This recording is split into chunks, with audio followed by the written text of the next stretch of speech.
السلام علیکم ورحمۃ اللہ وبرکاتہ۔ الحمد للہ رب العالمین والصلاة والسلام علی رسولہ الامین، اما بعد، اعوذ باللہ من الشیطان الرجیم، بسم اللہ الرحمن الرحیم۔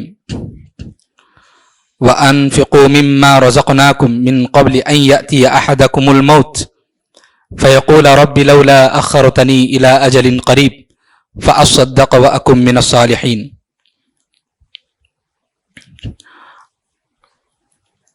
تفسیر کے لیے آج ہمارے پاس بعض صورتیں ہیں۔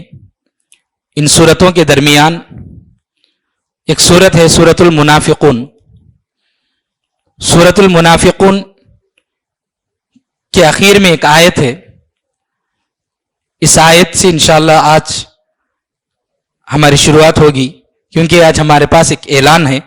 اس مناسبت سے آج اس آیت سے ہماری ابتدا ہو رہی ہے۔ اللہ رب العالمین نے فرمایا وَأَنفِقُوا مِمَّا رَزَقْنَاكُمْ، کہ ہم نے آپ کو جو کچھ بھی دیا ہے رزق اللہ کی جانب سے، آپ اس میں سے خرچ کیجئے۔ من قبل ان یأتی احدکم الموت، قبل اس کے کہ آپ کے پاس موت آ جائے۔ تو اللہ رب العالمین نے یہاں پر انسان کو موت آنے سے پہلے اعمال کرنے کی یہاں پر ترغیب دلائی ہے، اور ان میں سے ایک عمل، ایک بہت ہی ضروری عمل ہے جس کی جانب اللہ رب العالمین نے یہاں پر ترغیب دلائی، وہ ہے اللہ کی راہ میں خرچ کرنا۔ اس کے بعد اللہ نے فرمایا فَيَقُولَ رَبِّ لَوْلَا أَخَّرْتَنِي إِلَىٰ أَجَلٍ قَرِيبٍ، کہ آدمی کہیں یہ نہ کہے موت آ گئی، اور انسان یہ نہ کہے کہ اے اللہ اگر تھوڑی سی مہلت مل جاتی، تھوڑا سا مجھے اور وقت مل جاتا تو میں خرچ کر کے فَأَصَّدَّقَ، تو میں صدقہ و خیرات کر لیتا، وَأَكُن مِّنَ الصَّالِحِينَ، اور میں بھی نیک لوگوں میں سے ہو جاتا۔ تو انسان یہ افسوس کا اس بات کا اظہار نہ کرے کہ مجھے تھوڑی سی مہلت مل جاتی، تھوڑا سا وقت ملتا تو میں اللہ جو کچھ بھی تو نے مجھے دیا ہے اس میں سے خرچ کر لیتا اور میں بھی نیک لوگوں میں سے ہو جاتا۔ اللہ نے فرمایا اس کے بعد وَلَن يُؤَخِّرَ اللَّهُ نَفْسًا إِذَا جَاءَ أَجَلُهَا، لیکن اللہ رب العالمین جب کسی کی موت آتی ہے تو اس کو تھوڑا سا بھی مہلت نہیں دیتے ہیں، ذرا برابر بھی، ایک سیکنڈ کے بھی انسان کی جب موت آتی ہے نہ ادھر ہو سکتا ہے وقت اور نہ ہی ادھر۔ اللہ رب العالمین نے جو وقت متعین کیا ہے انسان کی موت اس وقت پر آ جائے گی۔ تو غرض یہ کہ انسان کو اللہ رب العالمین نے یہاں پر ترغیب دلائی ہے کہ آپ لوگ اللہ کی راہ میں خرچ کیجئے جتنا ہو سکے، جو کچھ ہو سکے۔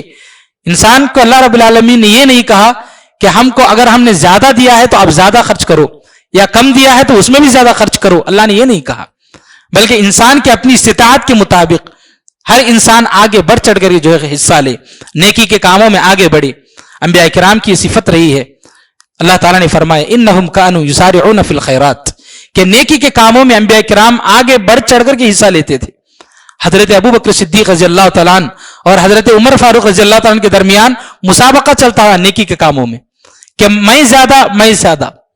تو اس طرح سے ان دونوں کے درمیان اس طرح کا مسابقہ ہوتا تھا کہ اگر عمر زیادہ کر رہے ہیں تو میں زیادہ کروں، اور عمر رضی اللہ تعالیٰ ہمیشہ یہ کوشش کرتے تھے کہ میں ابو بکر سے زیادہ عمل کروں۔ تو یہ ہمارا جذبہ ہونا چاہیے۔ اور یہ تو غرض یہ کہ آج ہمارے پاس ایک اعلان ہے، ضروری اعلان، وہ یہ کہ مسجد کا جو کہ United welfare and charitable trust ہمارے پاس، اس ٹرسٹ میں الحمدللہ یہ ٹرسٹ تقریباً 2014 سے چل رہا ہے کبار علماء کی نگرانی میں۔ پچھلے 8 سالوں سے الحمدللہ اس ٹرسٹ نے بہت ساری خدمات انجام دی ہیں۔ تو اس کے جو مقصد ہے اس ٹرسٹ کا، جو بیمار غربا مساکین ہوتے ہیں ان کا تعاون کرنا، اور جو یتیم لاوارث بچے ہوتے ہیں ان کے تعلیم و تعلم کے اخراجات کا انتظام کرنا، یا جو نوجوان بیوہ عورتیں ہوتی ہیں ان کے ذریعے معاش کا انتظام کرنا، یا پھر جو عمر رسیدہ بیوہ عورتیں ہوتی ہیں ان کے لیے راشن وغیرہ کا انتظام کرنا، یہ کچھ مقاصد ہیں۔ الحمدللہ پچھلے سالوں سے بحسن خوبی یہ ٹرسٹ خدمات انجام دے رہا ہے۔ تو آپ تمام سے درخواست ہے کہ آپ لوگ جتنا ہو سکے، جو کچھ بھی ہو سکے، اس ٹرسٹ میں اپنا حصہ پیش کریں، اپنا صدق زکوٰۃ صدقہ و خیرات جو بھی ہیں اس میں جو ہے اپنا حصہ پیش کریں، انشاءاللہ عند اللہ آپ سب لوگ جو ہے ماجور ہوں گے۔ ہماری تفسیر کی جو شروعات ہے آج کی اس آیت کے بعد سورۃ الواقعہ سے۔ سورۃ الواقعہ یہ جو کہ بہت مشہور سورت ہے مسلمانوں کے درمیان پڑھی جانے والی، اس سورت سے متعلق ایک صحیح حدیث ہے اور ایک ضعیف حدیث ہے۔ صحیح حدیث جو مشہور ہے وہ یہ کہ اللہ کے نبی صلی اللہ علیہ وسلم نے فرمایا کہ مجھے کچھ سورتوں نے بوڑھا کر دیا ہے۔ ان سورتوں میں سے اللہ کے نبی صلی اللہ علیہ وسلم نے سورۃ الواقعہ کا تذکرہ فرمایا۔ سورہ ہود ہے، سورۃ الواقعہ ہے، سورۃ المرسلات ہے، سورہ عما یتساءلون ہے۔ ان سورتوں نے مجھے بوڑھا کر دیا کہا اللہ کے نبی صلی اللہ علیہ وسلم نے۔ اس کی وجہ یہ ہے کہ ان سورتوں میں اللہ نے آخرت کے عذاب کا تذکرہ، جنت کی نعمتوں کا تذکرہ فرمایا، تو اس خوف سے اللہ رب العالمین نبی کریم صلی اللہ علیہ وسلم نے جو ہے کافی پریشان ہوتے تھے، اور اسی خوف سے آپ صلی اللہ علیہ وسلم بوڑھے ہو گئے، تو آپ صلی اللہ علیہ وسلم نے اس کا تذکرہ فرمایا۔ تو سورۃ الواقعہ کے تعلق سے یہ صحیح حدیث ہے۔ رہی بات ایک ضعیف حدیث جو مشہور ہے عوام کے درمیان، وہ یہ کہ جو آدمی رات میں سورۃ الواقعہ کو پڑھتا ہے تو اس کے رزق کے لیے، اس کے معاش کے لیے کافی ہے۔ ایک ضعیف روایت ہے جو کہ صحیح نہیں ہے۔ البتہ اس صورت میں اللہ رب العالمین نے جنت کا، جہنم کا تذکرہ فرمایا ہے، تو اس مناسبت سے ہم پڑھیں اس کو کثرت سے، اور جو ہے اس کے معنی و مفاہیم کو جو ہے سمجھیں اور جو ہے اس پر عمل کریں، ورنہ جو ضعیف روایت ہے اس پر جو ہے عمل کرنے کی ضرورت نہیں ہے۔ کثرت سے جو ہے قرآن مجید کی جو ہے ان صورتوں کی تلاوت کرنا اور پڑھنا یہ جو ہے ہمیں کرنا چاہیے۔ اس صورت میں اللہ رب العالمین، اس صورت کا جو نام ہے الواقعہ، واقعہ قیامت کے ناموں میں سے ایک نام ہے۔ واقعہ کا معنی ہے کہ کسی بھی حالت میں، ہر حالت میں یہ گھڑی آنے والی ہے، یہ وقت آنے والا ہے، یہ قیامت کے ناموں میں سے ایک نام ہے واقعہ۔ اس صورت میں اللہ رب العالمین نے صحابہ کرام کی بھی فضیلت بیان کی، صحابہ کرام کی قسمیں اور ان کی فضیلت اور ان کو ملنے والے انعامات کا اللہ رب العالمین نے تذکرہ فرمایا ہے۔ اس کے بعد کی جو سورت ہے سورۃ الحدید۔ سورۃ الحدید دراصل مسلمان جو مکہ میں ہجرت کر کے مدینہ آئے تو یہاں پر مسلمانوں کے لیے کافی پریشانیاں ان کو جو ہے سامنا کرنا پڑا، معاش کے اعتبار سے، کھانے پینے کے اعتبار سے بہت پریشانی ہوئی۔ تو اللہ رب العالمین نے اس سورت کو نازل کر کے فرمایا کہ آپ لوگ اللہ کی راہ میں خرچ کرو، آمنوا باللہ ورسولہ وانفقوا مما جعلکم مستخلفین فیہ، کہ آپ لوگ اللہ کی راہ میں جتنا ہو سکے خرچ کرو اور ان مہاجرین کی مدد کرو۔ اللہ رب العالمین نے معاشی مسائل کو حل کرنے کے لیے، کیونکہ مسلمان جو صحابہ مکہ سے ہجرت کر کے آئے تھے سب کچھ چھوڑ کر آئے تھے، گھر، جائیداد، باغات، جو بھی تھے ان کے کاروبار، تجارت، سب کچھ، تو اس لیے اللہ رب العالمین نے کہا کہ آپ لوگ مدد کریں، اور وہی ہوا۔ انصار صحابہ ماشاءاللہ کہ اتنا انہوں نے جو اپنا جذبہ دکھایا اللہ کی راہ میں خرچ کرنے کا کہ جو ہے بعض صحابہ اپنی آدھی جائیداد دینے کے لیے تیار ہو گئے، آدھی 2 باغات تھے کسی کے پاس تو 1 باغ دینے کے لیے تیار ہو گئے اور دے دیا۔ تو اس طرح سے انہوں نے جو ہے جذبہ دکھایا اللہ کی راہ میں خرچ کرنے کا۔ اس صورت میں اللہ رب العالمین نے ایک آیت بیان فرمائی ہے، یہ ایسی آیت ہے کہ ہر مسلمان کو جھنجھوڑ دینے والی آیت ہے۔ تقریباً نبی کریم صلی اللہ علیہ وسلم کی نبوت کی جو ہے 17 سال ہو گئے۔ 17 سال کے بعد اللہ رب العالمین نے اس سورت کو، جو اس آیت کو نازل کر کے فرمایا، الم یأن للذین آمنوا ان تخشع قلوبهم لذکر اللہ وما نزل من الحق، کہ یہ لوگ جو ایمان لائے ہیں، کیا یہ لوگ ابھی بھی اللہ رب العالمین کا ڈر اختیار نہیں کر رہے ہیں؟ کیا ان لوگوں کے لیے اللہ کا ڈر اختیار کرنے کا ابھی وقت نہیں آیا ہے؟ اللہ کے ذکر سے اور اللہ رب العالمین نے جو کتاب نازل کی اس کے ذریعے سے اللہ کا ڈر اختیار کرنے کا ابھی وقت نہیں آیا ان کے پاس۔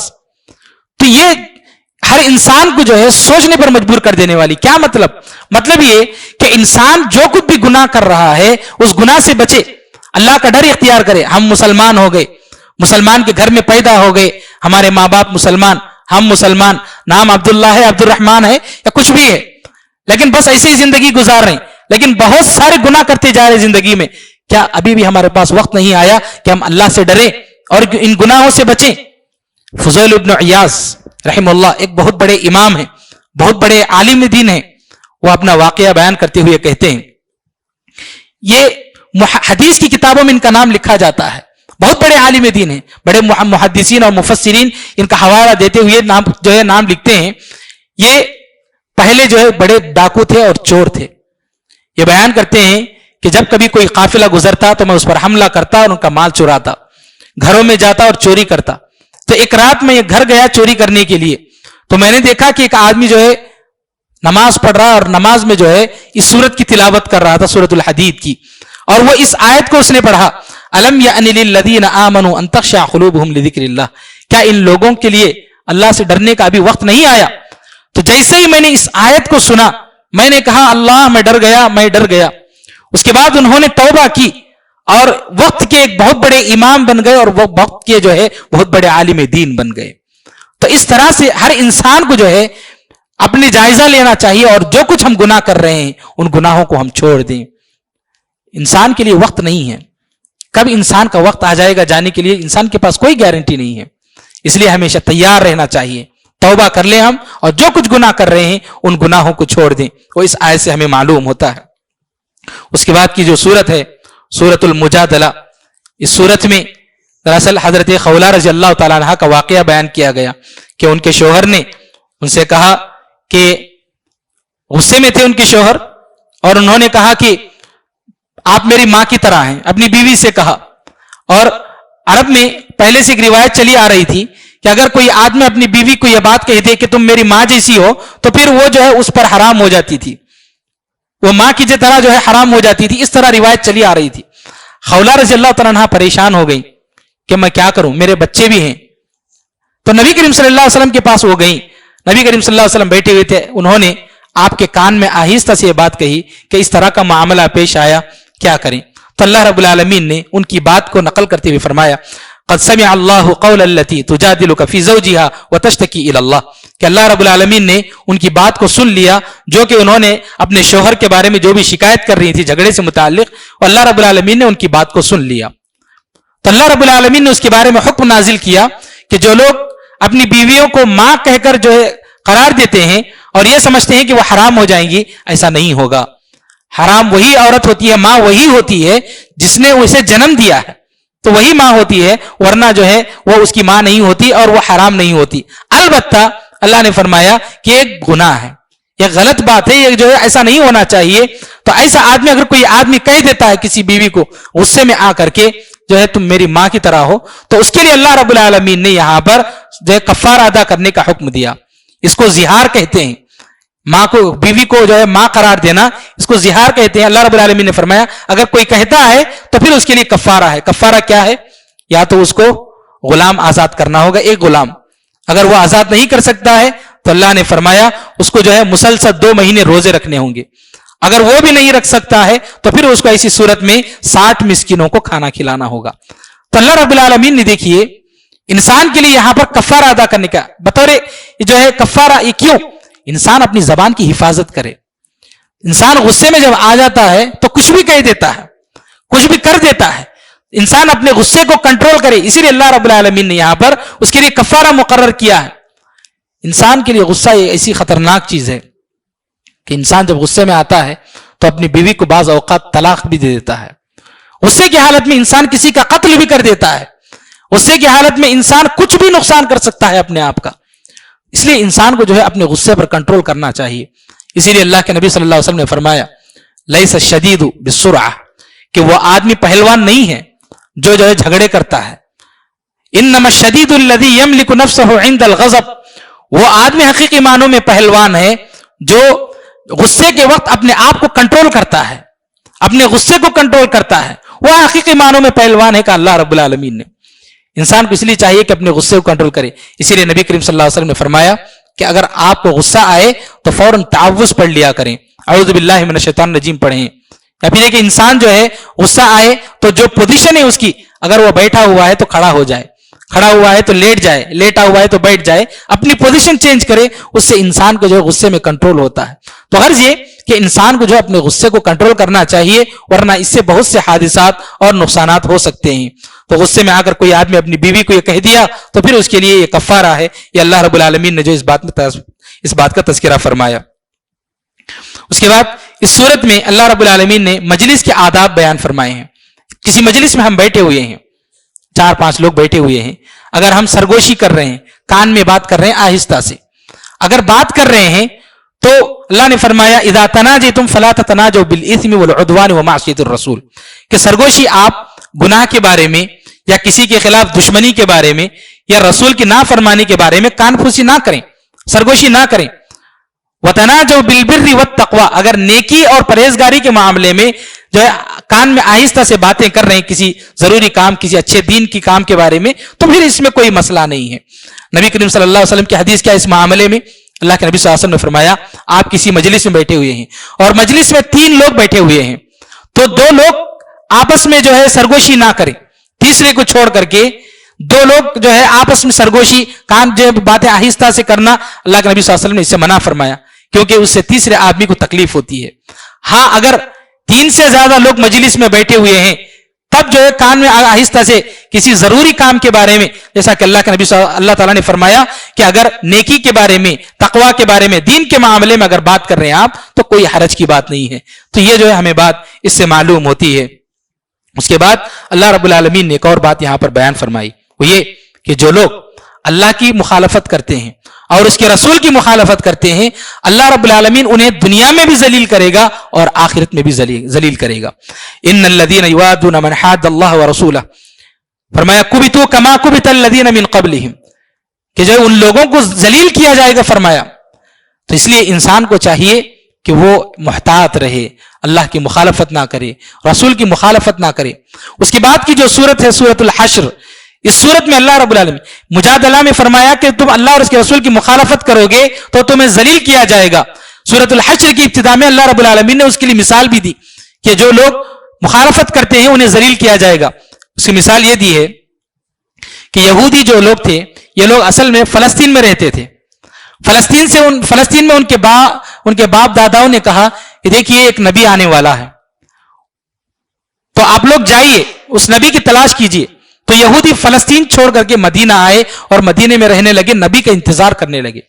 جب نبی محمد صلی اللہ علیہ وسلم نے اپنی نبوت کا اظہار کیا، توحید کی دعوت پیش کی، تو یہ لوگ حسد کی وجہ سے، یعنی یہ لوگ یہ کہتے تھے کہ اسحاق علیہ السلام کی یہ جو اولاد ہے انہی میں سے نبی آنا چاہیے، لیکن محمد تو اسماعیل علیہ السلام کی اولاد میں سے ہیں، اس لیے انہوں نے حسد کی وجہ سے انکار کر دیا اور کہا کہ جو ہے ہم نہیں مانیں گے۔ تو ان لوگوں نے جو ہے نبی کریم صلی اللہ علیہ وسلم کے خلاف دشمنی کی، اور دشمنی کی وجہ سے یہ لوگ کیا کرتے تھے، نبی کریم صلی اللہ علیہ وسلم پر جو ہے قتل کے جو ہے منصوبے بناتے تھے۔ تو انہوں نے یہی کیا کہ جو ہے نبی کریم صلی اللہ علیہ وسلم کو انہوں نے دعوت دی، ایک گھر کو بلایا، نبی کریم صلی اللہ علیہ وسلم جو ہے ٹیکا لگائے بیٹھے ہوئے تھے گھر کے پاس، تو ان لوگوں نے منصوبے کے تحت اوپر گئے، گھر کی چھت سے ایک بڑی چٹان لے کر آپ صلی اللہ علیہ وسلم پر پھینک کر آپ کو قتل کرنے کا منصوبہ بنایا۔ تو اللہ رب العالمین نے آپ کو وحی کے ذریعے فوراً بتلا دیا کہ یہ لوگ آپ کو قتل کرنا چاہتے ہیں، آپ صلی اللہ علیہ وسلم وہاں سے فوراً ہٹ گئے۔ اس کے بعد نبی کریم صلی اللہ علیہ وسلم نے صحابہ کرام کو لے کر یہ لوگ جو دھوکہ دیے تھے اس کی وجہ سے آپ صلی اللہ علیہ وسلم نے ان پر جو ہے حملہ کیا اور ان لوگوں کو مدینے سے نکال دیا۔ یہ لوگ مدینے سے نکل کر کے جو ہے خیبر چلے گئے۔ تو اللہ رب العالمین نے ان لوگوں کو ذلیل و رسوا کیا، اس کی مثال دیتے ہوئے اللہ رب العالمین نے جو ہے سورۃ الحشر میں اس کا تذکرہ فرمایا۔ اس سورت میں اللہ رب العالمین نے ایک بہت ہی عام بات اور بتلائی ہے، وہ یہ یا ایھا الذین آمنوا اتقوا اللہ ولتنظر نفس ما قدمت لغد، اے ایمان والو اللہ سے ڈرو اور اپنے آنے والے کل کے لیے تیاری کریں۔ فرمایا ولتنظر نفس ما قدمت لغد، آپ سوچئے کہ آپ آنے والے کل کے لیے آپ کے پاس کیا تیاری ہے۔ انسان کے پاس 2 گھر ہیں، ایک گھر ہے دنیا زمین کے اوپر جس کے لیے ہم پوری زندگی لگا رہے ہیں، اور دوسرا گھر ہے ہمارا زمین کے نیچے۔ اللہ رب العالمین نے ایک وقت متعین کر کے ہمیں بھیجا ہے دنیا میں، 50 سال کے لیے، 70 سال کے لیے اور 100 سال کے لیے، کتنے بھی سال دنیا میں انسان جیے، اگر وہ صرف زمین کے اوپر والا جو ہمارا گھر ہے اسی کے لیے تیاری کرتا رہے گا تو پھر زمین کے نیچے جو ہمارا گھر ہے قبر کی شکل میں اس کے لیے کون تیاری کرے گا؟ جو کہ اصل ہمارا دار و مدار، ہمارے اعمال سے متعلق جو سوال و جواب جو پوچھا جائے گا ایک وقت ختم ہونے کے بعد وہاں پر جو جانا ہے ہم کو، اس گھر کے لیے تیاری کون کرے گا؟ انسان پوری زندگی صرف اپنے گھر کے لیے، اپنے بیوی بچوں کے لیے نہ گزارے، بلکہ جو ہمارا گھر، دوسرا گھر جہاں پر ہمیں جانا ہے، سوال جواب ہوگا ہمارا، اس گھر قبر کی تیاری ہم کریں۔ اللہ رب العالمین نے، ہم نے آج تراویح میں سنا، فرمایا اللہ رب العالمین نے انما اموالکم واولادکم فتنہ، کہ بعض اوقات آپ کا مال اور آپ کی اولاد آپ کے لیے فتنہ بن جاتی ہے۔ کہ آپ صرف ان کی تیاری کے لیے دنیا میں رہیں گے, صرف ان کو خوش کرنے کے لیے, یا پھر ان کی زندگی کے لیے آپ سامان تیار کرتے رہیں گے, تو پھر آپ کے لیے فتنہ بن جاتا ہے. بلکہ اللہ رب العالمین نے یہاں تک کہا عدو لکم فاحذروہم, کہ آپ کے مال اور آپ کے اولاد, آپ کے گھر والے آپ کے لیے بعض اوقات جو دشمن ہیں, عدو لکم, آپ کے دشمن ہیں, کہا فاحذروہم, آپ ان سے بچ کر رہیے. کیسے بچ کر رہے ہیں؟ دنیا میں صرف ان کے لیے جو ہم وقت دینے سے بچیں, صرف اور صرف ان کی خواہشات کو, ان کی تمناؤں کو پوری کرنے میں اگر ہم زندگی گزار رہے ہیں تو پھر یقین مانیے وہ ہمارے لیے دشمن ہیں. انسان دنیا میں ان کے جو ہے ضروریات ہیں ان کی پوری کرنے کے لیے بھی وقت دے, لیکن ہمارا جو اصل مقصد ہے وہ ہے آخرت, اس کے لیے ہم تیاری کریں. اللہ نے یہی فرمایا تم آنے والے کل کے لیے تیاری کرو. سوچو کہ میں نے کیا تیاری کی ہے. حضرت ابو ہریرہ رضی اللہ تعالیٰ عنہ کی وفات کا وقت آیا, آپ جو ہے بالکل اپنی وفات سے پہلے بالکل روتے جا رہے ہیں. صحابہ نے پوچھا آپ اتنا کیوں رو رہے ہیں ابو ہریرہ؟ ابو ہریرہ رضی اللہ تعالیٰ نے فرمایا کہ پتہ نہیں میں کیا لے کر کے جا رہا ہوں, میرے پاس کیا سامان ہے. دنیا کا سامان تو میرے پاس, میں نے زندگی گزار لی, اب آخرت کا سامان میرے پاس کیا ہے, میں اس کو سوچ کر کے رو رہا ہوں کہ اللہ رب العالمین کے پاس میں جاؤں گا تو میرے پاس کیا میں سامان تیار کر رکھا ہے, اس کو سوچ کر کے رو رہا ہوں. اور یہ وہ صحابی ہیں ابو ہریرہ رضی اللہ تعالیٰ جو کہ اللہ کے نبی صلی اللہ علیہ وسلم سے جتنی بھی احادیث مروی ہیں سب سے زیادہ احادیث روایت کرنے والے صحابی ابو ہریرہ رضی اللہ تعالیٰ, اور ان صحابہ کے تعلق سے اللہ نے قرآن مجید میں بیان فرمایا کہ اللہ ان سے راضی ہو گیا, ان کے لیے جنت ہے, اللہ نے سرٹیفکیٹ دے دی, اس کے باوجود موت کے وقت روتے جا رہے ہیں. اور یہ وہی صحابی ہیں جو دنیا کو کبھی اہمیت نہیں دیتے تھے. مسجد میں ایک مرتبہ ممبر کے پاس ایک آدمی آیا, اس نے دیکھا کہ ممبر کے پاس ایک آدمی بے ہوش پڑا ہوا ہے. وہ آدمی آ کر کے اپنے پیر سے جو ہے مارنے لگا کہ کون آدمی ہے, اٹھاؤ. دیکھے تو ابو ہریرہ رضی اللہ تعالیٰ عنہ تھے. بھوک اور پیاس کی وجہ سے بے ہوشی طاری ہو گئی تھی. تو ایسے صحابہ تھے. ان لوگوں کی زندگیوں کو پڑھنا کہ ان لوگوں نے دنیا کو زیادہ اہمیت نہیں دی, آخرت کے لیے اپنی تیاری کی. تو یہی تیاری, ایسی زندگی ہمیں گزارنا ہے اور آخرت کے لیے جو ہے ہمیں تیاری کرنا ہے. اللہ رب العالمین یہی فرمایا کہ تم آنے والے کل کے لیے کیا تیاری کی ہے, سوچئے, اللہ سے ڈریے اور اپنی جو ہے آخرت کی تیاری کیجئے. یہ اللہ رب العالمین نے یہاں پر بیان فرمایا. اس کے بعد کی جو سورت ہے سورۃ الممتحنہ. سورۃ الممتحنہ دراصل مکہ کے لوگ مشرکین اور نبی کریم صلی اللہ علیہ وسلم کے درمیان عہد ہوا تھا, صلح ہوئی تھی کہ جنگ نہیں کریں گے, اور کچھ ڈیل ہوئی تھی بعض باتوں کی, لیکن انہوں نے دھوکہ دیا. تو نبی کریم صلی اللہ علیہ وسلم نے صحابہ کو لے کر کے پوری منصوبہ کیا کہ ہمیں جو ہے مکہ جانا ہے اور جو ہے ہمیں حملہ کرنا ہے. اور آپ صلی اللہ علیہ وسلم نے پورے راز کے ساتھ یہ پورا کام کیا کہ ان لوگوں کو خبر نہ چلے, اطلاع نہ ملے. لیکن ایک صحابی تھے جن کا نام ہے حاتم ابن ابی بلتعہ رضی اللہ عنہ. ان کے بچے مکہ میں ایک مشرک کے گھر میں رہا کرتے تھے. انہوں نے سوچا کہ وہ لوگ میرے لیے بہت کام کیے تو یہ احسان ہے کہ میں ان لوگوں کو اطلاع دے دوں. چنانچہ انہوں نے ایک چٹھی میں جو ہے لکھ کر کے اس معاملے کو, اس خبر کو ایک عورت کے حوالے کر دیا, اور وہ عورت اپنے بالوں میں رکھ کر کے جو ہے مکہ جا رہی تھی اطلاع دینے کے لیے. تو اللہ رب العالمین نے نبی کریم صلی اللہ علیہ وسلم کو وحی کے ذریعے اطلاع دے دی کہ اس طرح آپ کی جو ہے راز کو جو ہے پہنچانے کے لیے جا رہے ہیں. تو اللہ کے نبی صلی اللہ علیہ وسلم اور صحابہ کرام گئے, اس عورت کو پکڑا گیا اور جو ہے وہ چٹھی مل گئی. تو اللہ رب العالمین نے جو ہے تنبیہ کی ہے یہاں پر صحابہ کو کہ آپ لوگ, فرمایا یا ایھا الذین آمنوا لا تتخذوا عدوی وعدوکم اولیاء, کہ ایمان والو تم میرے اور تمہارے جو دشمن ہیں, فرمایا تلقون الیہم بالمودۃ, ان لوگوں سے دوستی کرنا اور اس سے محبت کرنا, اس سے آپ لوگ بچیے. وقد کفروا بما جاءکم من الحق, اور ان لوگوں نے جو ہے جو حق آیا تھا یعنی اسلام آیا تھا اس کو انہوں نے انکار کیا. یخرجون الرسول وایاکم, ان لوگوں نے رسول کو اور آپ لوگوں کو جو ہے بستی سے نکال کر بھیج دیا تھا. تو آپ ایسے لوگوں سے دوستی مت کیجئے. یہ اللہ رب العالمین نے جو ہے صحابہ کرام کو تنبیہ کی. حاتم ابن ابی بلتعہ رضی اللہ تعالیٰ عنہ بدری صحابی ہیں, یعنی غزوہ بدر میں شریک تھے, تو اللہ رب العالمین نے انہیں معاف کر دیا. بدر کے صحابہ جو ہے سب سے جو ہے فضیلت والے صحابہ ہیں. اللہ رب العالمین نے جو ہے انہیں معاف کر دیا, اور نبی کریم صلی اللہ علیہ وسلم نے بھی جو ہے معاف کر دیا. اس کا تذکرہ یہاں پر اس سورت میں ابتدائی آیات میں اس کا ہوا. اس کے بعد اس سورت میں ایک بات بتلائی گئی ہے, وہ یہ کہ جو لوگ ابھی ابھی اسلام قبول کر رہے ہیں, یا پھر یہ کہ کوئی نوجوان ہے جو ابھی جوانی کو پہنچ رہا ہے جس پر عبادات فرض ہوتی ہیں, تو ان لوگوں کو جو ہے ان باتوں کا جاننا ضروری ہے. کیا ہے؟ اللہ تعالیٰ نے فرمایا یا ایھا النبی اذا جاءک المؤمنات یبایعنک، کہ جو لوگ آپ کے پاس آتے ہیں نبی اسلام قبول کرنے کے لیے، بیعت کرنے کے لیے، تو آپ انہیں بتلا دیجئے، انہیں یہ معلوم ہونا چاہیے علی اللہ یشرکن باللہ شیئا، کہ وہ اللہ کے ساتھ شرک نہ کریں، ولا یسرقن، وہ چوری نہ کریں، ولا یزنین، وہ جو ہے زنا نہ کریں، ولا یقتلن اولادہن، وہ اپنی اولاد کو قتل نہ کریں، جیسا کہ وہ لوگ جو ہے اپنی اولاد کو لڑکی پیدا ہوتی تو قتل کر دیتے تھے، رزق کے جو ہے ڈر سے جو ہے قتل کر دیتے تھے اپنے بچوں کو، فرمایا ولا یقتلن اولادہن، کہ وہ اپنے بچوں کو قتل نہیں کریں گے، ولا یاتین ببہتان یفترینہ بین ایدیہن وارجلہن، وہ لوگ جو ہے کسی پر الزام نہ لگائیں، گھڑ کر کے، بنا کر کے، کریٹ کر کے کسی پر الزام نہ لگائیں، ولا یعصینک فی معروف، اور وہ لوگ کسی نیکی کے معاملے میں آپ کی نافرمانی کریں، فبایعہن واستغفر لہم اللہ، کہ اللہ رب العالمین جو ہے ان لوگوں کو معاف کر دے گا۔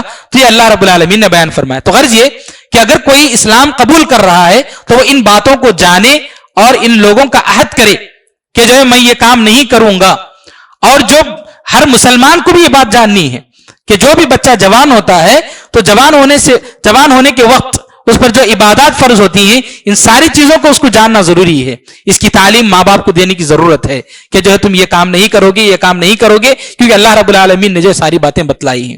تو اللہ رب العالمین نے ان باتوں کا جو یہاں پر تذکرہ فرمایا، اور جو ہمیں چاہیے کہ ہم خود عمل کریں اور اپنی بچوں کی جو ہے ان باتوں کی جو ہے تربیت دیتے رہیں۔ اس کے بعد اس سورت کے بعد جو سورت آتی ہے وہ ہے سورۃ الصف۔ اس سورت میں اللہ رب العالمین نے مسلمانوں سے کہا کہ آپ لوگ اپنے ایمان میں، عمل میں اخلاص پیدا کریں، اللہ کو خوش کرنے کے لیے اور اللہ کو راضی کرنے ہی کے لیے جو ہے عمل کریں، اور منافقوں کی جو روش ہے اس روش سے بچیں کہ دکھاوے کے لیے نماز پڑھنا، دکھاوے کے لیے عمل کرنا، دکھاوے کے لیے کوئی بھی کام کرنا، آپ لوگ اس سے بچیے، اللہ رب العالمین نے بیان فرمایا۔ اس سورت میں اللہ نے ایک اور اہم بات بتلائی ہے، وہ یہ کہ اللہ رب العالمین کو کسی آدمی کے قول اور فعل میں تضاد ہے، کہتا ہے کہ جو ہے ایمان پر مضبوطی سے رہنا، نماز پڑھنا، روزہ رکھنا، کہتا تو ہے لیکن عمل نہیں کرتا، اس کے کہنے میں اور اس کے عمل کرنے میں جو ہے بالکل تضاد ہے، تو اللہ رب العالمین کو اس بات پر بہت غصہ آتا ہے، کہا اللہ رہے فرمایا اللہ نے یا ایھا الذین آمنوا لم تقولون ما لا تفعلون، اے ایمان والو تم ایسی باتیں کیوں کہتے ہو جو تم خود نہیں کرتے ہو، کبر مقتا عند اللہ ان تقولوا ما لا تفعلون، اللہ رب العالمین کو بہت غصہ آتا ہے ایسے لوگوں سے جو تم کہتے ہو لیکن کرتے نہیں ہو۔ تو مسلمان صرف باتیں کرے لوگوں کے سامنے یا کسی کے سامنے لیکن خود ان باتوں پر عمل نہیں کرتا ہے تو اللہ رب العالمین کو بہت زیادہ غصہ آتا ہے، یہ فرمایا اللہ رب العالمین نے، اس سے ہمیں بچنا چاہیے۔ اس صورت میں اللہ نے ایک اور بات بتلائی ہوئی ہے، یریدون لیطفئوا نور اللہ بافواہہم، کہ دنیا میں لوگ ہمیشہ سے یہ کوشش کرتے آئے ہیں کہ اسلام کا خاتمہ کریں، مسلمانوں کو ختم کریں، لیکن یہ کام نہیں ہوگا۔ اللہ نے فرمایا اسلام جو ہے اللہ کا ایک جو ہے اللہ رب العالمین نے ایک نور بنایا ہے، اس نور کو یہ لوگ جو ہے اپنی پھونک سے جو ہے بجھانا چاہتے ہیں، جیسے سورج ہے، سورج کو کوئی آدمی اپنا سر اوپر اٹھا کر اگر اس کو پھونکنا چاہے گا چراغ کو پھونکنے کی طرح، کیا سورج بند ہو جائے گا؟ کیا سورج کی روشنی ختم ہو جائے گی؟ اسلام بھی ایسے ہی ہے، چاہے لوگ پوری دنیا کی جتنی بھی کوشش کر لیں اسلام کو اور مسلمانوں کو ختم کرنے کی یا ایمان کو دنیا سے ختم کرنے کی، یہ قیامت تک نہیں ہوگا۔ دنیا میں اسلام باقی رہے گا، مسلمان باقی رہیں گے، اور اللہ کی عبادت کرنے والے دنیا میں ہمیشہ باقی رہیں گے۔ اللہ رب العالمین نے جو ہے اس بات کا تذکرہ یہاں پر بیان فرمایا۔ اس کے بعد کی جو سورت ہے سورۃ الجمعہ، سورۃ الجمعہ کو ہم بار بار پڑھتے ہیں اور سنتے ہیں۔ اس سورت میں دراصل یہ ہوا کہ جانتے ہیں کہ یہود جو تھے وہ بہت ہی علم والے لوگ تھے، اللہ رب العالمین نے انہیں کتاب دی تھی، ان لوگوں کے پاس علم تھا، لیکن عرب کے لوگ جاہل تھے، تو عرب کے لوگ یہودیوں کو بہت جو اونچا مقام دیتے تھے کہ ان لوگوں کے پاس بہت علم ہے، ہمارے پاس علم نہیں، تو یہودی لوگ جو بھی کہتے عرب کے لوگ مان لیتے تھے۔ تو یہودیوں نے دیکھا کہ محمد صلی اللہ علیہ وسلم، محمد تو جو ہے اسماعیل علیہ السلام کی اولاد سے ہیں، انہیں نبی بنایا گیا، ہمارے ذریت سے نہیں بنایا گیا اسحاق علیہ السلام کی، تو حسد کی وجہ سے یہ لوگ جو مخالف ہو گئے اور انہوں نے عرب کے سامنے یہی کہہ دیا، عرب کے لوگوں کے سامنے کہ محمد نبی نہیں ہے۔ تو ان لوگوں نے مان لیا کہ یہ لوگ تو بڑے پڑھے لکھے ہیں، اگر یہ کہہ رہے ہیں تو بالکل صحیح ہوگا۔ تو اللہ رب العالمین نے جو ہے اس سورت کے اندر اس بات کا جو ہے تذکرہ فرمایا کہ جو ہے یہ یہودی جو لوگ ہیں دراصل ان کا جو علم ہے اس کے تعلق سے فرمایا مثل الذین حملوا التوراۃ ثم لم يحملوها كمثل الحمار يحمل اسفارا، کہ گدھے کی مثال دی اللہ نے. یہ گدھا ہے, گدھے کے اوپر اگر آپ کتابوں کا انبار لگا دیں گے, بہت ساری کتابیں اس کے جو ہے پیٹھ پر رکھ کر کے باندھ دیں گے, تو کیا گدھا جو ہے عالم بن جائے گا؟ کیا گدھا جو ہے بہت بڑی فضیلت والا ہو جائے گا؟ تو ایسے ہی اللہ رب العالمین نے یہودیوں کے تعلق سے فرمایا کہ یہ لوگ اگر ان کے پاس کتاب ہے, علم ہے, تو کیا ان کی فضیلت بڑھ جائے گی اور یہ جو کچھ کہیں گے وہ صحیح ہو جائے گا؟ اللہ رب العالمین نے مثال دے کر بیان فرمایا کہ یہ لوگ جو ہے حسد کی وجہ سے اللہ کے نبی صلی اللہ علیہ وسلم کے خلاف جو ہے باتیں کیا کرتے تھے. تو اللہ رب العالمین نے جو اس بات کا اس صورت میں تذکرہ فرمایا. اس صورت کے بعد اسی صورت میں اللہ نے ایک اور بات جمعہ کے تعلق سے بیان فرمائی کہ جب جمعہ کی اذان ہوتی ہے تو پھر کاروبار کرنا حرام ہے. اللہ نے فرمایا یا ایھا الذین آمنوا اذا نودی للصلاۃ من یوم الجمعہ فاسعوا الی ذکر اللہ وذروا البیع, کہ جب جمعہ کے لیے اذان ہوتی ہے, جمعہ کی طرف دعوت دی جائے تو آپ سب کچھ چھوڑ دیں, وذروا البیع, اور تجارت کاروبار جو بھی ہے سب کچھ چھوڑ دیں. فاسعوا الی ذکر اللہ, تو آپ نماز کے لیے آئیں, اللہ کے ذکر کی طرف تو جلدی کر کے مسجد کو پہنچ جائیں. یہ اللہ رب العالمین نے یہاں پر بیان فرمایا. جب نماز ہو جائے گی تو اللہ نے فرمایا کہ آپ لوگ جو ہے پھر نکلیے, جائیے, اللہ کا فضل جو بھی رزق ہے اس کو تلاش کیجیے. تو جمعہ کے متعلق ہر مسلمان کو جو اس بات کی طرف دھیان دینے کی ضرورت ہے. اذان ہوتی ہے, خطبہ چلتے رہتا ہے, اس کے باوجود بھی جو ہے اپنے کاموں میں مصروف رہتے ہیں. جب نماز کا وقت ہوتا ہے تو مسجد میں داخل ہوتے ہیں. میرے بھائیو, ایسے لوگوں کو جمعہ کا ثواب نہیں ملتا ہے. اللہ کے نبی صلی اللہ علیہ وسلم نے بیان فرمایا کہ مسجد کے دروازے پر فرشتے ملائکہ کھڑے رہتے ہیں, جو نوٹ بک جو بھی ہوتی ہے کتابیں لکھنے کے لیے کھڑے ہوتے ہیں.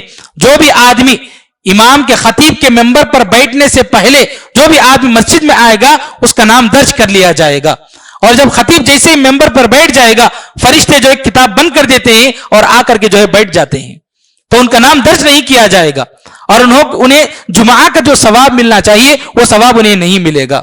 صرف نماز پڑھنے کے لیے آنا اور خطبے کو جو ہے چھوڑ دینا یہ بالکل غلط بات ہے. تو اس کا جو ہے ہمیں اہتمام کرنا چاہیے کہ ہم اذان سے پہلے مسجد میں داخل ہو جائیں اور جمعہ کا ثواب حاصل کریں. اس سلسلے میں ایک اور اہم بات یہ ہے کہ جمعہ کے لیے ہم جب آتے ہیں تو باتیں نہیں کرنا ہے. جو آدمی, اگر کوئی آدمی کسی دوسرے آدمی کو اشارہ بھی کرتا ہے تو اس کا جمعہ کا ثواب چلے جاتا ہے. کوئی غلطی کر رہا ہے تو روکنے کا وقت نہیں ہے کہ آپ غلطی کر رہے ہو, سیدھے بیٹھو, ادھر ہٹو, ادھر ہٹو. لوگ جو اشارے کرتے ہیں یہ اشارے بھی نہیں کرنا ہے. کوئی غلطی کر رہا ہے تو غلطی کرنے والے کو ہم تنبیہ کر رہے ہیں تو اس تنبیہ کرنے والے کا بھی ثواب چلے جائے گا. اتنی شدت سے جو اس معاملے میں کہا گیا. تو غرض یہ کہ جمعہ کے دوران ہم نہ کسی غلط کام میں مصروف رہیں اور نہ ہی جو ہے ادھر ادھر کی باتوں میں رہیں, بلکہ ہم خطبہ سنیں.